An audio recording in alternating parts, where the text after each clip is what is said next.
Graça e paz, estamos aqui para mais uma renovação mental, metanoia. Sou o apóstolo Wellington, estou juntamente com o mestre Tiago e estamos aqui para mais uma live e eu creio que vai ser um tempo de Deus para a sua vida, um renovar espiritual dentro da palavra que se fez carne e se manifestou entre nós. Cristo, a esperança de glória. Que bom que você está aqui, que bom você que vai assistir depois. Eu creio que vai ser um tempo especial para a sua vida. Graça e paz. Que da parte do Senhor você possa receber as bênçãos já liberadas para a sua vida. E hoje nós queremos falar um pouco sobre a natureza carnal e a natureza espiritual. Você sabia que existem duas naturezas? Existem duas naturezas que pode se manifestar em um único corpo. Por isso nós temos que ter o domínio próprio para poder aprender de fato como agir dentro desse contexto. Em Colossenses 3 diz assim no versículo 1: Portanto, se já ressuscitastes com Cristo, buscai as coisas que são de cima, onde Cristo está assentado à destra de Deus. Pensai nas coisas que são de cima e pensar nas coisas que são de cima e não nas coisas da terra, porque já estáis mortos e a vossa vida está escondida com Cristo em Deus. Quando Cristo, que é a nossa vida, se manifestar, então também vós se manifestareis com Ele em glória.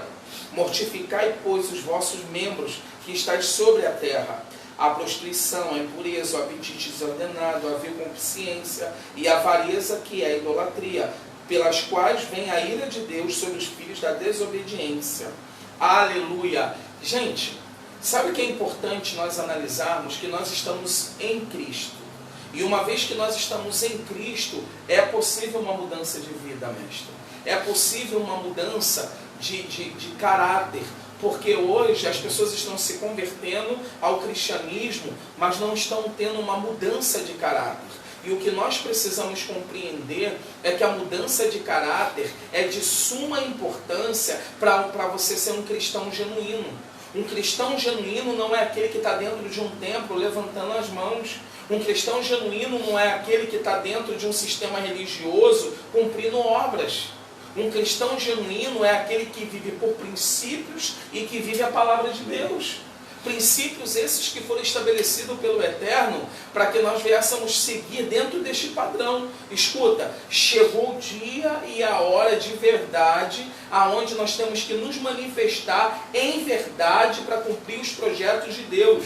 O tempo é agora. Chegou esse dia de que nós venhamos viver pela verdade, porque a verdade liberta, a verdade gera caráter, a verdade gera libertação.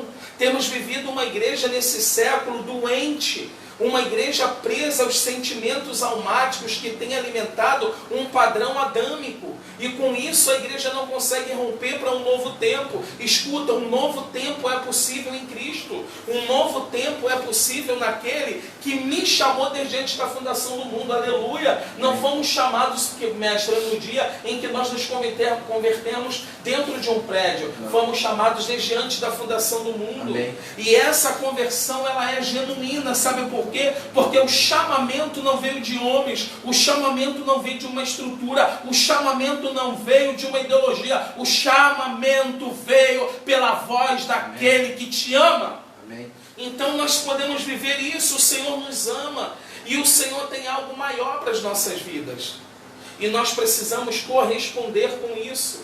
Nós precisamos corresponder com aquilo que é eterno, com aquilo que é perfeito, com aquilo que Ele designou desde antes da fundação do mundo. Se queremos algo maior, vamos ter que de verdade viver um evangelho verdadeiro. E Paulo diz assim, olha: não pensastes muito nas coisas da terra, mas se debutais, se inclinais para viver as coisas dos céus. Porque nós já estamos mortos para as coisas da terra e estamos escondidos na nova vida que Cristo pode nos gerar. Entenda isso, quando nós estamos em Cristo, nós estamos no maior lugar de seguridade. Amém. Quando nós estamos em Cristo, nós estamos num esconderijo aonde muda toda a nossa realidade. Escuta, talvez você está vivendo uma realidade falida. Deixa eu te dizer, essa realidade falida pode manifestar as verdades de Deus sobre a sua vida. Essas realidades falidas, elas podem ser confrontadas e trazer uma realidade, através do confronto, uma realidade eterna. A realidade eterna pode mudar as áreas falidas da nossa vida. Deus quer te dar o melhor da terra, por isso Ele nos deu a terra. Deus quer te levar para um lugar maior, um lugar de excelência, um lugar de gozo, mas você precisa viver as coisas do alto. Quando eu vivo as coisas do alto, eu sou canalizado, eu sou padronizado pelo Espírito Santo. Amém. E o próprio Jesus, ele já nos falava isso antes de se manifestar na cruz, a respeito do que mais acontece no tempo de hoje, né? Porque a igreja, ela começou a buscar muitas coisas passageiras. E Jesus já falava, buscar primeiro as coisas que vêm do alto, as coisas que são do alto, juntar tesouro nos céus. E aí é uma pergunta que eu fiz a Deus relacionada a isso. E as pessoas hoje vivem como se fosse, morreu, acabou, não existe nada depois. E o que eu faço agora, depois Deus me perdoa, mas a gente tem que entender algo importante. Por quê? Eu preciso entender a minha natureza e viver a natureza de Cristo em mim. Por que a gente precisa, na realidade, ser santo como Ele é santo, viver santidade como Ele vive? O que nós ganhamos com isso? E aí vem a resposta do Senhor. Ajuntais, pois, tesouro nos céus, onde a traça e a ferrugem não corrói. O que nós estamos falando aqui não é um ritual religioso para você parecer que é melhor do que os outros, nada disso. Mas é uma forma prática de ajuntar tesouro nos céus. Porque quando nós estamos em Cristo, e é isso que nós temos falado aqui, existe uma capacidade que nenhum outro ser na terra consegue ter. Os homens conseguem juntar riquezas, conseguem ser ricos, conseguem ter várias propriedades, mas ajuntar tesouro nos céus, somente os filhos. E aí vem o que o Pai está nos ministrando. Porque em Mateus, lá em Mateus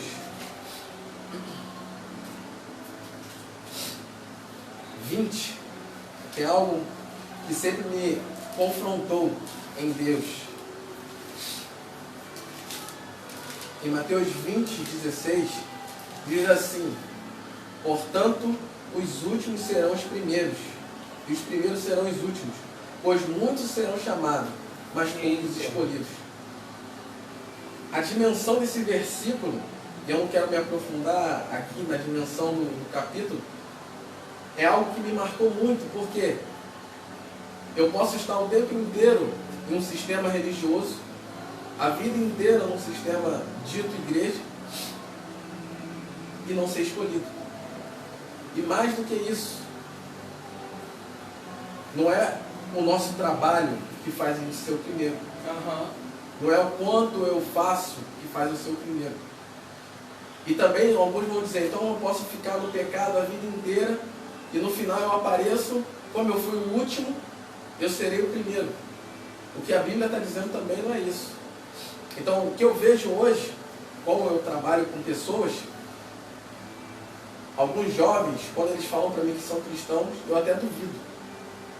Porque eu trabalho com jovens. Pelo modo que vive. Pelo modo que vive, pelo modo que fala, pelo modo que pensam, pelo modo como se vestem. E alguns deles chegam até, eles cumprem quase todas as coisas. Mas eles vivem a sua vida como se fosse ele exclusivo dono da vida deles. Não tem um compromisso com os princípios. Nenhum. E aí eu me perguntava em relação ao que é o seu primeiro para Deus. O que seria isso? É o que nós estamos pregando aqui. Ser o primeiro, ser o último. E havia uma necessidade dos discípulos. Eles até debatiam entre eles quem ia ser o maior no reino dos céus, quem seria. E eu acho que a igreja atual está muito pautada dentro disso daqui. Ela faz muitas coisas para ela mesma e poucas coisas para o que Deus quer. Isso tem a ver com obras? Completamente. Porque as obras, na realidade, elas não justificam o crente ou o cristão. Você não é justificado por ela, pelo contrário, as obras, elas te condenam. Isso. E quando eu vejo a geração atual, me entristece um pouco, porque quando eu vejo essas mesmas pessoas pregando, elas pregam o evangelho que eu fico maravilhado, e me sinto até constrangido, e fico às vezes triste, porque eu não consigo atingir o que eles atingem. E quando você vê a vida deles na prática, na essência, não vivem 1% do que pregam. Então o que é ser o primeiro, o que é ser o último? Os últimos serão primeiros, que significa que eu e você, apesar de não ter uma visibilidade momentânea, passageira no mundo, nós temos que ter uma visibilidade nos céus. Por isso, ajuntar tesouro nos céus. Por isso a conversão genuína, mestre, ela é importante, porque as pessoas estão se convertendo a um sistema. E quando há uma conversão ao sistema, eu sou santo enquanto estou dentro do sistema. Sim. Fora do sistema eu manifesto a minha natureza adâmica. E uma conversão genuína é arrancar de você a natureza adâmica para que Cristo governe. Estando dentro de um prédio, ou fora de um prédio, ou em qualquer lugar que eu esteja, eu vou manifestar a realidade que eu carrego, Cristo.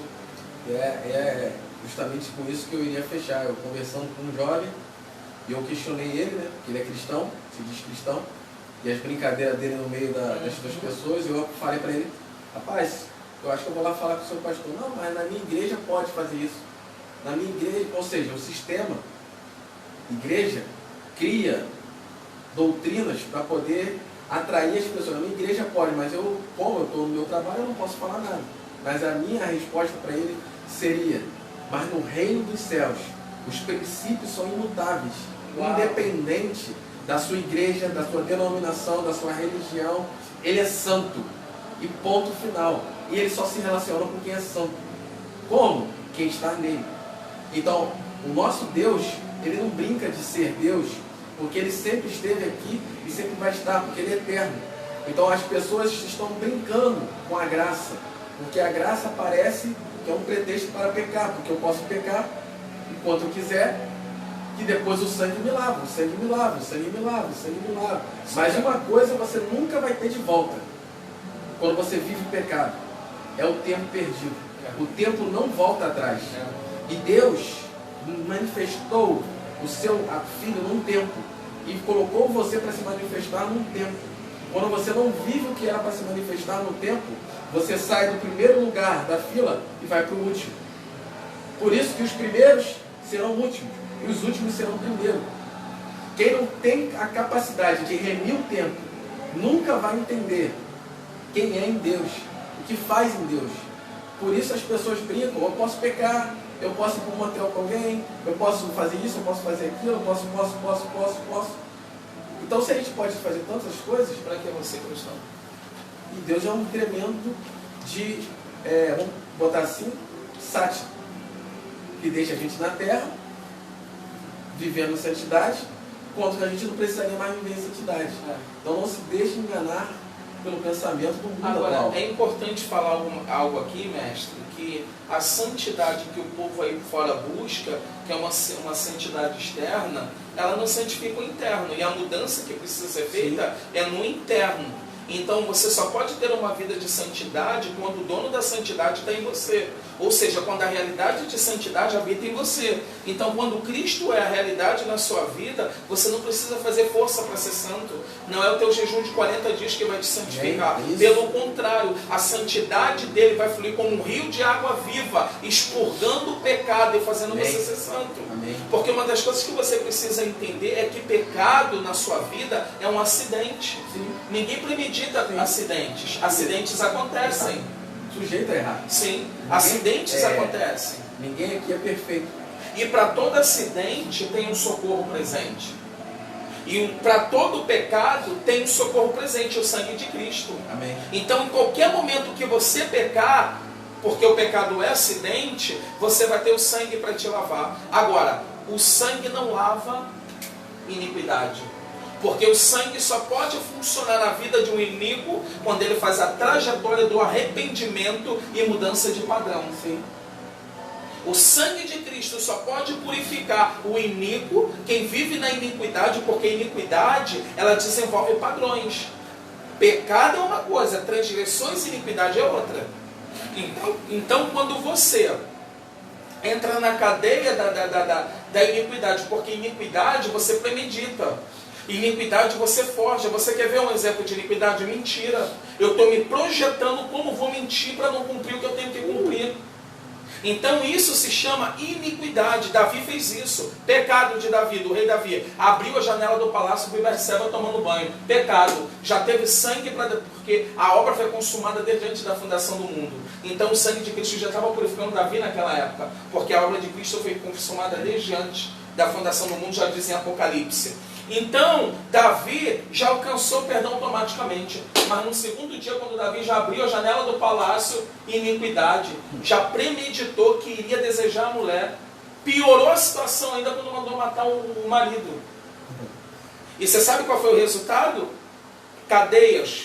E toda cadeia existe guardiões que prendem a pessoa em um vício, que prende a pessoa naquele padrão vicioso que ela vai repetindo até chegar à morte, porque o salário do pecado é a morte.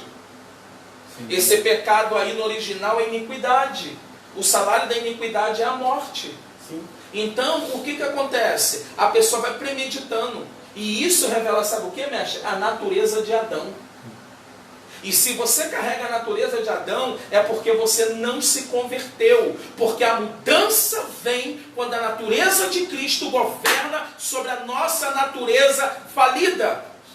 Então você vê que o resultado de Davi foi enfermidade, Salmo 32. Enquanto não confessei e abandonei a minha iniquidade, os meus ossos se quebravam. Tem muito crente aí me assistindo que ele está enfermo e nada muda, participa de campanha, vai no monte, faz um montão de coisa e nada muda. Sabe por quê? Porque você faz obras externas, mas a obra interna que deve ser feita por Cristo, você não permite. Porque o que vai te curar é a mudança de estado. O que vai te curar é deixar de ser iníquo para ser de fato um rei e um sacerdote na presença do Senhor, curado e lavado.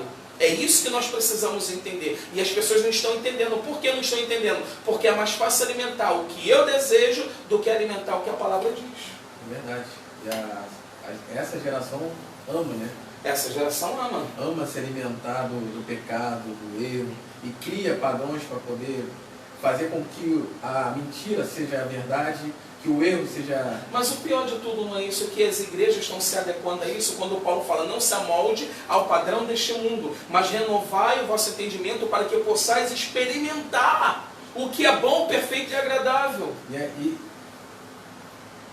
o que você acabou de abrir. Eita, eu abri aqui justamente para falar isso. A questão de amoldar. E algo ontem me chocou muito. Eu fiquei muito afligido com Deus. Porque eu estava com uma determinada pessoa, né? E ela é espírita. E de repente ela pegou um utensílio de uma entidade que queria me dar de presente. Eu não preciso. Ela começou na religião, sou cristão, eu não vou usar, melhor você dar para alguém que vai fazer um proveito disso. E ela começou a beijar um utensílio, chamando o nome da entidade, falando, né? E dizendo, eu te amo, isso, aquilo. Eu fiquei olhando para aquilo e aquilo me confrontou muito. Porque os crentes hoje têm vergonha de dizer que ama o Senhor, que ama Cristo, que ama aquele que se derramou sangue e salvou. Mas essa pessoa, pegando lá os utensílios, e não era só uma bolsa cheia de utensílios, ou seja, ela comprou para dar para outras pessoas, como ela ama aquela... Por isso Jesus dizia que os filhos das trevas são mais prudentes que os filhos da luz. Nós estamos numa geração em que a igreja se transformou em um ambiente apenas para receber. Eu quero, eu preciso. Se você está mal, procura uma igreja que ela vai resolver todos os seus problemas. Então, resolver, tu volta para o pecado. Então, a igreja se transformou numa UTI. Uma UTI para todas as pessoas que têm o seu problema financeiro, não há nada de erro nisso quando Deus é o centro, né, mestre? Não, jamais. A gente até crê nisso. Mas aí as pessoas não têm uma transformação legítima. Sim, sim. Não tem uma renovação da mente. Sim. E mais do que isso, a Bíblia, em King James, diz: não vos amoldeis ao sistema deste mundo. Existe um sistema preparado. Sim. E nós que estamos falando aqui, louvamos a Deus porque homens de Deus foram usados para nos despertar para um tempo. E é isso que nós estamos fazendo aqui, pedindo a Deus que essas palavras te despertem para um tempo, para que você entenda que apesar do sangue de Cristo, apesar da morte do Senhor na cruz, apesar dele ter completado no ambiente celestial todas as coisas, ainda os princípios de Deus permanecem o mesmo. E Ele é santo, Ele é santo e Ele é santo. Como santo, requer um povo santo, escolhido, remido pelo teu sangue, que vive os seus princípios, que não se amolda aos padrões do mundo, que vai ser referência para uma geração nos últimos dias, que vai ser colocado como placa, assim como o profeta profetizou, como placa, para que os mensageiros, quando passarem, e quando passarem os povos, eles vejam que em todo o mundo se corrompeu, mas existe um povo lá no Rio de Janeiro, lá no Brasil, que não se dobrou a Baal, que não se dobrou a Xerá, não se dobrou ao sistema. Pelo contrário, faz com que o sistema seja abalado pelas obras de suas mãos. Aleluia. E é isso que o Pai deseja: filhos maduros. Filhos maduros. E eu ouvia hoje o apóstolo Juan, e ontem também, e ele falava sobre isso, de maturidade, como nós estamos falando também de maturidade. E o grande problema da igreja, que eu percebo, é a questão da maturidade, porque a pessoa acaba de chegar, ou a pessoa já está há muito tempo, ela se acha nessa necessidade de ser usada sem passar por um tratamento, sem passar por um forjar da estrutura em Cristo. E o pior que eu vejo, apóstolo, as pessoas hoje, elas têm a convicção de que não precisa mais estar na igreja, não precisa mais ter um líder, não precisa mais de nada, porque quando a gente fala sistema, independente do sistema que Deus escreveu a seu respeito, você tem que viver. O sistema está aí, mas não é por causa que o sistema está aí que você vai largar a mão do arado para deixar com que o sistema avance mais ainda. Nós estamos aqui justamente para identificar os problemas e sermos usados dentro do sistema, mas de forma madura. Maturidade. Então, Deus não extinguiu os princípios. E a maturidade ela é a manifestação exata da presença de Cristo na sua vida. E essa é a realidade de hoje. Cristo é o cabeça de todas as coisas. Tudo veio por Ele, tudo volta para Ele. E isso a gente precisa entender. Porque nós estamos vivendo hoje uma igreja de movimentos, mas sem princípios. Uma igreja atual que tem toda a estabilidade financeira, mas que não tem a estabilidade espiritual.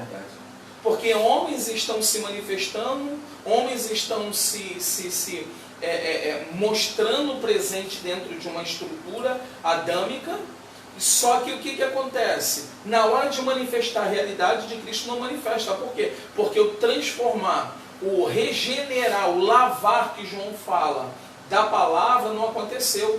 E o batismo que nós temos que ter não é mergulhar dentro de uma banheira cheia de água. O maior batismo que nós temos que receber é o batismo do Espírito. Qual é o batismo do Espírito? O lavar regenerador pela palavra. Uma metanoia, uma mudança mental. A minha carne quer, o meu corpo deseja, mas o meu espírito conectado a uma realidade mental que é conhecida pela palavra não permite fazer, porque é maior a realidade de Deus em minha vida. Mas aí o que se cria hoje, mestre? Não deixa, vinde a mim como estás. Uma hora Deus muda. Entenda uma coisa, quem vai te mudar não é Deus. O que vai te mudar é a palavra. Deus continua sentado no seu alto e sublime trono, regendo a terra, a estrutura, o governo. O que vai nos transformar são os seus princípios e leis que foram estabelecidas. que a realidade de hoje, a igreja atual não conhece. E se você não conhece essas palavras, como você vai ser liberto? Conhecereis a verdade. Qual é a verdade? Cristo é a verdade. Agora, como eu conheço a Cristo? O problema é esse. Como conhecer a Cristo? Porque Cristo tem leis e princípios. Embora ele não carrega, ou embora ele não viva pela lei, mas ele carrega a lei. Porque a lei se cumpriu nele.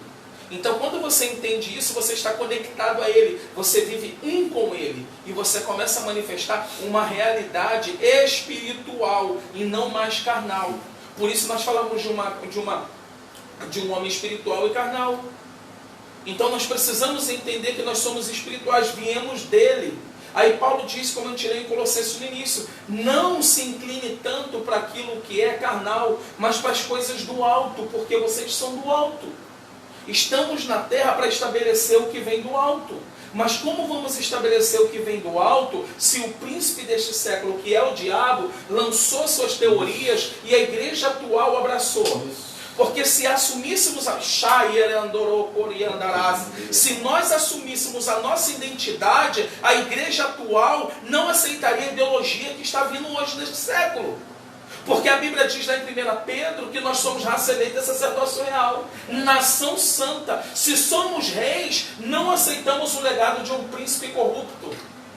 Não aceitamos o legado de um príncipe errado, um príncipe que traz leis e que traz um governo totalmente diabólico, que é o diabo. Sim. E a Bíblia fala que Satanás é o príncipe deste século, o Deus desse século. Agora entenda uma coisa, quando um rei chega, o governo de um príncipe acaba. Agora, sabe por que Satanás tem prevalecido sobre a terra que pertence aos reis, que somos nós, filhos? É porque nós não temos nos posturados como reis, e muito menos como sacerdote. Então o príncipe deste século, que nunca vai ser rei, tem governado ilegalmente. Então chegou a hora de nós nos levantarmos e assumirmos o que somos, para de fato implantarmos o governo do Pai e sermos a restauração para a terra. Satanás é príncipe? Amém. Eu como rei estou entrando e desinstituindo o governo e o legado de Satanás. Acabou. Mas sabe por que não acontece? Porque não nos posturamos como deveríamos nos posturar. Porque em algum momento da vida também adotamos os preceitos de Satanás, como você disse aí. Na minha igreja pode tudo, é o que a gente ouve hoje. Não. Os princípios são imutáveis, o governo é imutável. Nas igrejas pode, mas no reino não. Verdade. O que eu acho interessante, quando o Espírito estava ministrando no apóstolo, ele começou a falar algo semelhante comigo. E por que ser espiritual? Essa é a pergunta. Por que deixar de ser carnal?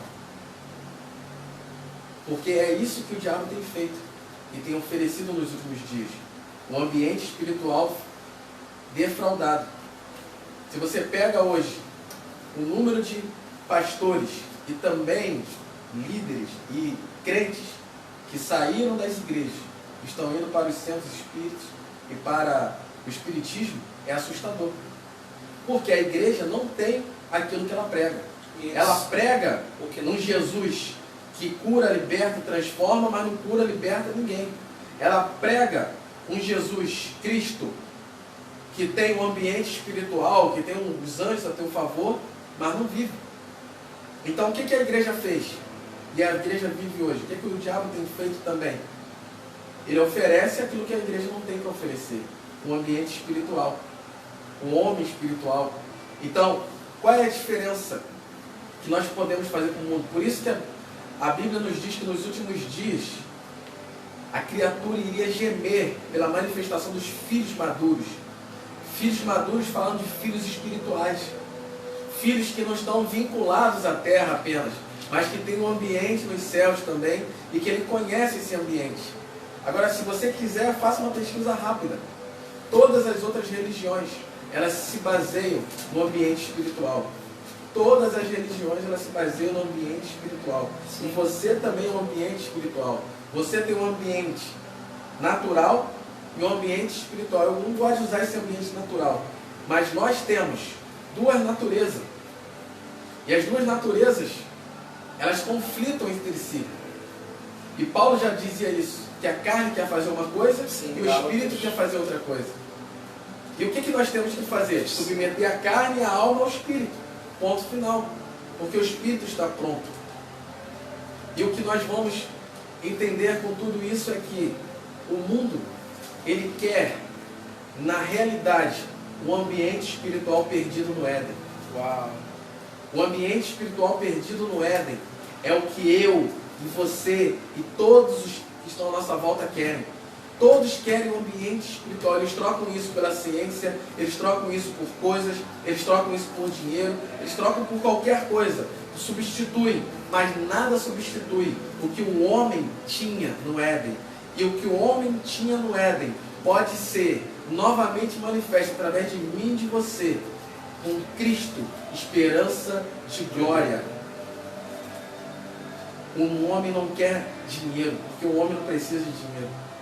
Nós precisamos ter de volta o nosso ambiente real, sacerdotal, um ambiente espiritual. Não é isso? Sim, sim.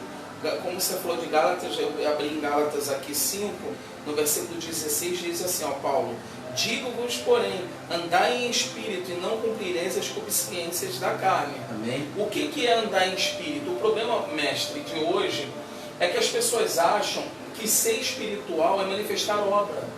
O problema de hoje é que o pentecostalismo incutiu na mentalidade do povo de que ser santo é você andar em espírito, é você estar no meio da rua, lá um derecoma nagasui, andere provas, ou tendo visão a todo tempo, tanto que você repara que tem ministros aí que trabalham com dom de visão, e eu creio, nós cremos no voz profética, mas a igreja está lotada para as pessoas receberem visão.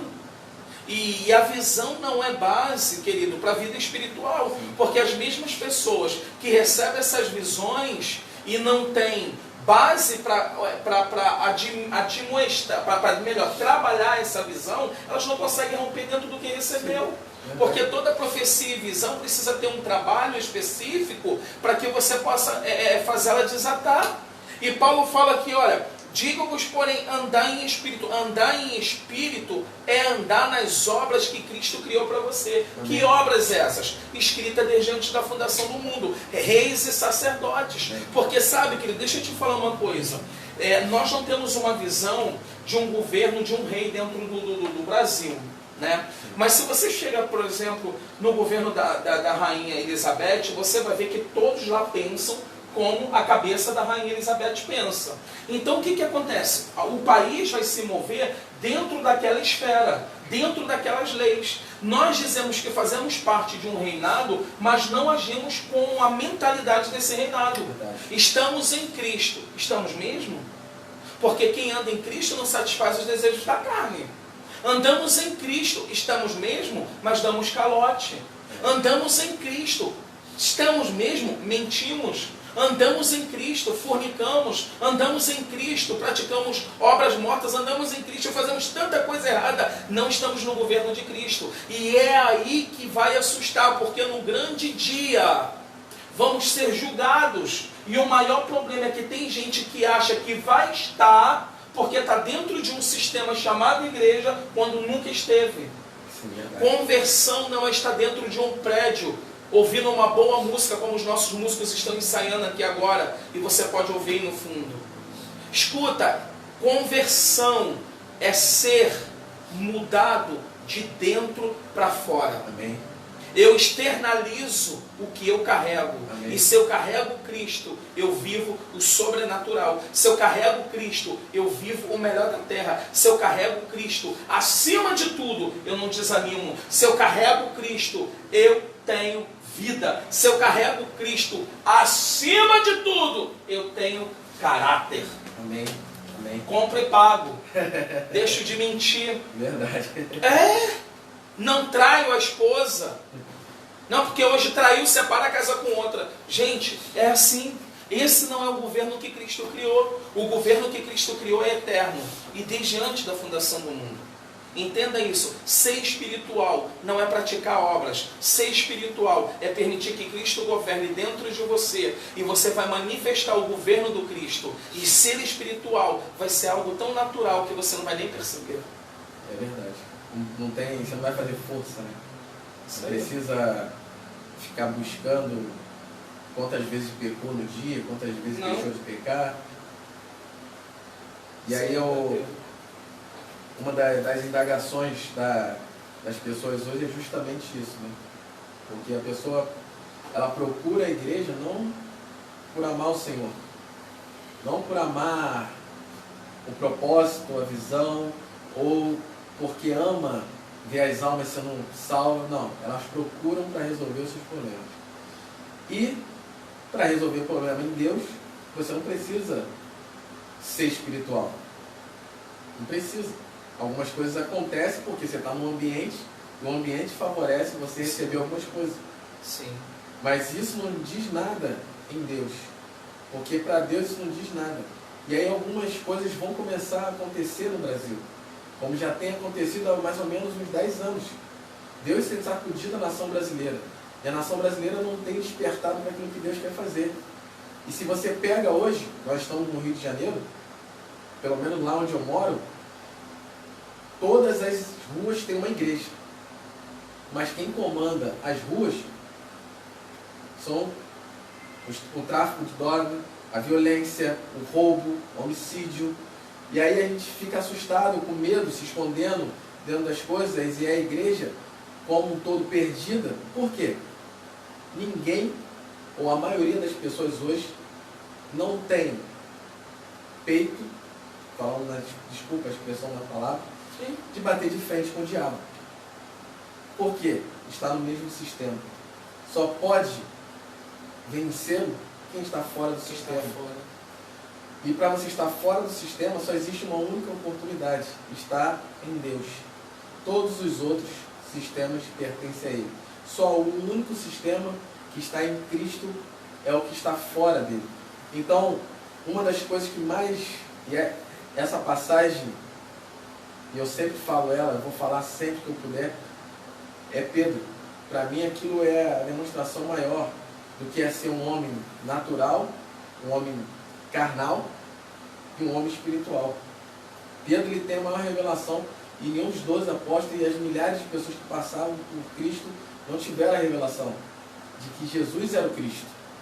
Mas mesmo isso não foi suficiente para Pedro deixar de ser Pedro. Eita. Somente o encontro real com Ele faz você deixar de ser quem você é, porque a minha natureza é uma natureza destrutiva, adâmica, de queda e de morte. Essa é a minha natureza normal, a minha vontade, o meu querer é esse. Por isso subjugar a nossa alma e o nosso corpo ao Espírito. E aí Pedro tem um encontro com Jesus. E Jesus, já manifesto como Cristo, pergunta para ele: Pedro, tu me amas? Apacenta minhas ovelhas. Pedro, tu me amas? Apacenta as minhas ovelhas. Pedro, tu me amas? Apacenta as minhas ovelhas. A única forma de você ser quem você realmente é no seu destino. Não existe um outro lugar que você vai ser quem você é. Pedro voltou a ser um pescador de antes. Ele deixou de ser pescador de alma para ser pescador de peixe. Talvez você e eu deixamos muitas das vezes, por causa das circunstâncias da vida, de ser o que era para ser, o que foi escrito, e somente no nosso destino nós vamos viver realmente quem somos e o homem espiritual que somos. Não existe outra forma. Então, quando a gente pensa em estar em Cristo e ser espiritual, não é esse espiritual que a gente foi forjado, pelo menos eu fui forjado, que você tinha que jejuar tanto tempo, que você tinha que orar tanto tempo. E eu lembro-me como jovem, disputando entre os jovens da igreja, quem jejuava mais, quem passava mais tempo em jejum. Era até melhor do que hoje, né? Porque hoje os jovens estão competindo para ver quem pega mais dentro da igreja.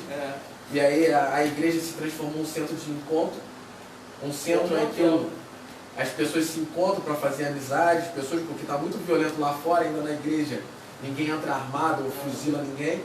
Então dentro da igreja, teoricamente, estamos protegidos. Qual é o melhor lugar para você encontrar alguém hoje? Ou é nos sites de relacionamento, que você não precisa sair de casa, ou é na igreja. Então a igreja hoje é isso.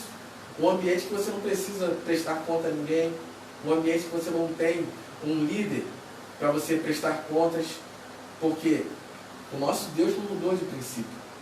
E transformaram a igreja, casa de oração, em comércio. Uau!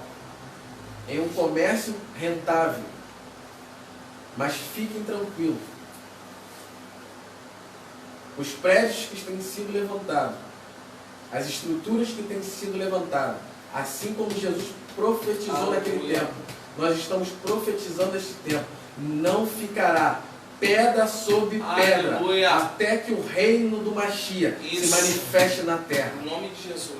Porque se nós, que somos chamados para fazer a diferença, não entendemos que tem uma convocatória vinda dos céus. Pedro, tu me amas, apacenta as minhas ovelhas. Esquece o resto. Apacenta as minhas ovelhas. O que significa isso?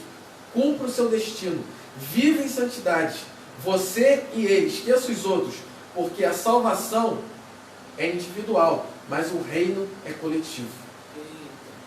Amém? Amém. Amém? Isso é tremendo, né? Quando a gente começa a compreender que precisamos nos posturar para aquilo que o Senhor está fazendo e para aquilo que o Senhor já iniciou. Então a gente precisa se alinhar, ser homens e mulheres espirituais para governar em Cristo e viver o sobrenatural e viver a realidade do reino aqui na terra. Amém. Deus te abençoe e até o próximo domingo. Amém.